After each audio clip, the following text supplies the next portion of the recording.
उत्तर प्रदेश में विधानसभा उपचुनाव को लेकर सीट बंटवारे का मामला फंसता हुआ नजर आ रहा है। एक तरफ विपक्षी गठबंधन कांग्रेस और समाजवादी पार्टी के बीच सीट बंटवारे पर बात नहीं बन पा रही है, तो अब खबर ये है कि बीजेपी 10 में से 9 सीटों पर अपने उम्मीदवार उतारेगी और ऐसे में सवाल ये है कि बीजेपी अपने सहयोगियों को कैसे मनाएगी।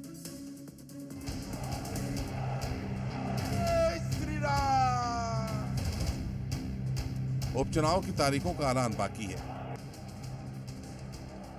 बीजेपी की तरफ से उम्मीदवारों के नाम का फाइनल ऐलान बाकी है, लेकिन सीट बंटवारे को लेकर बातें लगभग तय है। यूपी में विधानसभा चुनाव को लेकर तैयारियां जोरों पर हैं।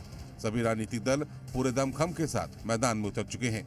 सियासी पार्टियां चुनावी घमासान की रणभेरी बजा चुकी हैं।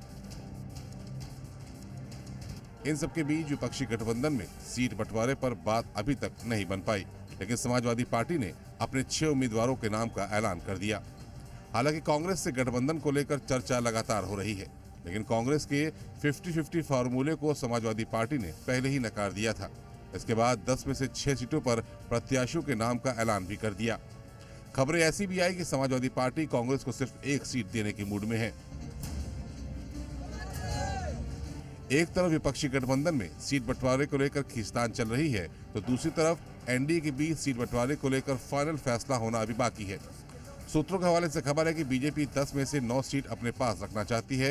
1 सीट आरएलडी को देने को वो तैयार है।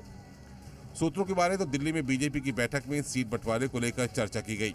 हालांकि निषाद पार्टी भी उपचुनाव में अपनी दावेदारी की बात कह चुकी है। एक बार फिर संजय निषाद ने कहा कि अभी तक सीट बंटवारे को लेकर गठबंधन के अंदर कोई बात नहीं की गई है।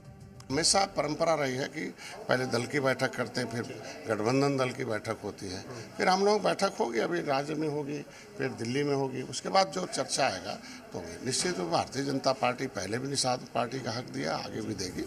उपचुनाव की तारीखों का ऐलान जल्द हो सकता है। ऐसे में दोनों ही गठबंधन सीट का बंटवारा आपसी सहमति से कैसे करते हैं, ये देखने वाली बात होगी। ब्यूरो रिपोर्ट, जी मीडिया।